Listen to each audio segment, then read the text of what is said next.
So this next example is EX12 in my Java 8 folder in my live lessons GitHub repository. And this particular example is going to show off a whole bunch of different streams terminal operations, including different variants of forEach, different ways of using collect with different types of predefined collectors, and also several variants of reduce. And we're also, just for fun, going to show kind of a Java way of, the classic Java way of doing things, the older school Java way of doing things. And then we're also going to show, or kind of throughout this set of examples, we're going to demonstrate the use of so-called pure functions. As you probably know, in modern Java, pure functions are functions that have no side effects. They are only going to determine the output based on their input values, and there's no additional global variables or other kinds of things that they use. Although in some cases we use global variables to get input, but the functions themselves are not, they don't have side effects that we pass into the various stream operations. So let's take a look at this example. As is often my tradition, I use various things from Shakespeare plays. In this case, we're going to have a list of some of the key characters in the famous Shakespeare play Hamlet. And you can see here are some of the names. Some names are repeated. So Hamlet, there's a Hamlet Senior and a Hamlet Junior. There's also a Fortinbras Senior and a Fortinbras Junior. And you'll notice that sometimes they're uppercase, sometimes they're lowercase first letters, and so on. So that's part of the input. Then we also have the same bunch of names, except this time we're going to treat it as a character string as opposed to a list of strings. And you'll see how that gets used here very shortly. And then the final thing we have here is something even more interesting. It's an array of lists of strings. So we have an array called sArray, for S is static, or sorry, it should be MArray, but it's an array. And this particular array has got 4 lists of strings in it with, again, different names from parts of Shakespeare's play Hamlet. And we're going to use these as input to various programs that we're running. So down here, we're going to come into main, we're going to make a new instance of EX12 so we don't have to make static methods everywhere.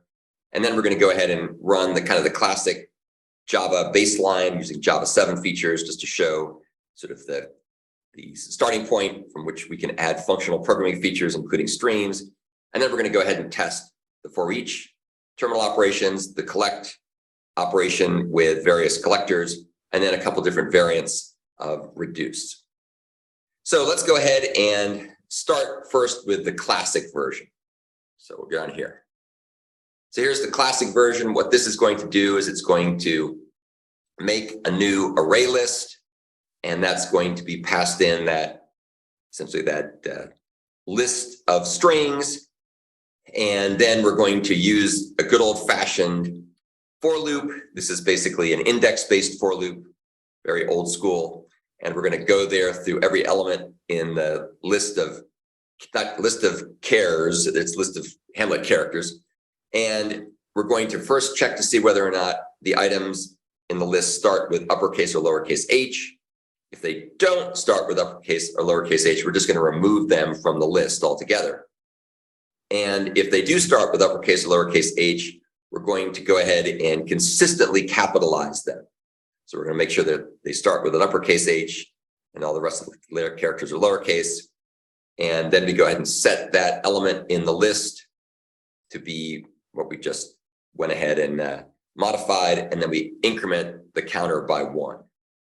And just take a quick look at capitalize. Capitalize is a good example of a pure function that only operates on its input values and produces one output, which is its return value. And you can see that it basically uppercases the first character of the string and then lowercases everything else. So just there to do something interesting. When we're all done modifying that list, we go ahead and we use the sort method that's defined on the collections utility class.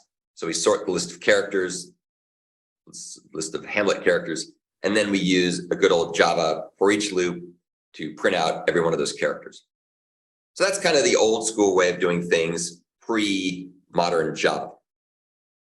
The next thing we'll look at here is the forEach tests, and there's a bunch of them, so we're going to walk through them, and they show off different dimensions of forEach. So we'll start by looking at just a sort of very simple forEach test.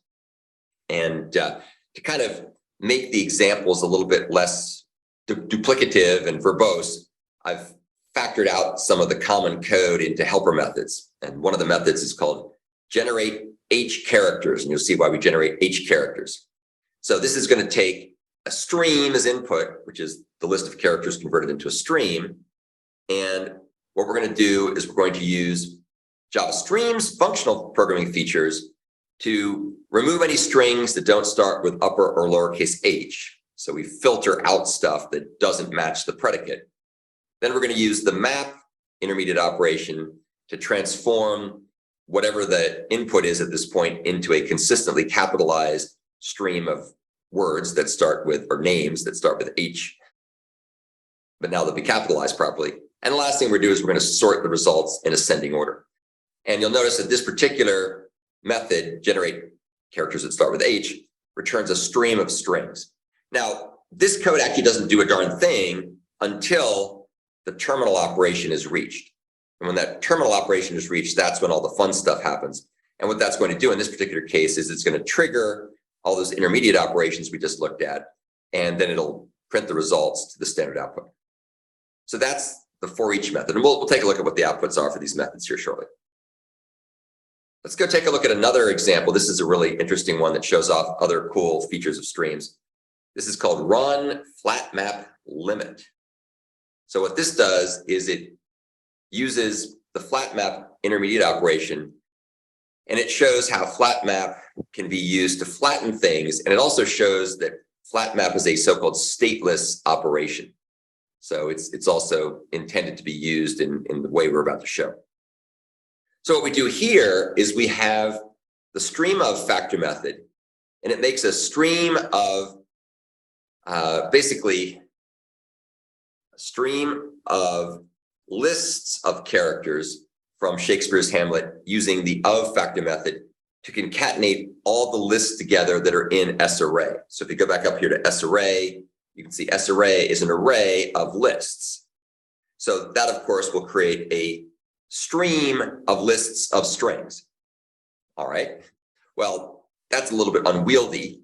And so what we're going to do is we're then going to use the flat map intermediate operation to flatten the list of the stream of lists of strings into a stream of strings. And we're also going to do something else kind of cool here too. We're also going to print the information that comes in so we can see how this forEach, or sorry, how the flat map method works. And when we look at the output, you'll see how this behaves. So we print the strings, and then we go ahead and return them as a stream. The next thing we're going to do is we're going to limit the output to the first 4 elements in the stream. Now, keep in mind what's going on here. We have a stream. Flat map is taking those lists of strings, and it's flattening it into a stream of strings. However, we only want the first 4 of those elements in the stream. And so we'll see that flat map has to be pretty clever in how it processes this in order to get the behavior that we want. And then the last thing we do here is we're going to use the forEach ordered method, which will trigger all the intermediate operations and then print the results out in counter order. Now, in this particular case, it's not that big of a deal because this is a sequential stream. And so if we use forEach, it would print it out in counter order too, just by the way that forEach works from left to right. But if this was a parallel stream, things would be a little different. So we'll look at the output from this in a second. And then the final method that we're going to look at here is run forEach of concatenation. And that method is going to show off some other features of streams, and in particular, how forEach ordered works. And it's going to do much the same thing to start with. We're going to make ourselves a stream of lists of characters by concatenating the lists in the array. And then we're going to say, run this whole thing in parallel. That we didn't do that before. Before we did everything sequentially. And so now we're going to do it in parallel. And now we're going to use flat map to flatten the stream of lists of strings into a stream of strings, except that's all going to take place in parallel, maybe. We'll talk more about that in a second too. And then once we've gotten all this stuff done, we're going to go ahead and call the generate H characters to take the flattened stream and generate the stream, and then we're going to process this using forEach order. And what forEach order will do is it'll make sure that everything is preserved in the right order. And what's important here is something called encounter order. And encounter order means the order in which the items were encountered in the string. Now, the little twist here is that you might think that this is going to run in parallel, but in fact, it's not going to run in parallel because flat map is, for various quirky reasons, implemented in such a way that it always serializes the flattening of the output.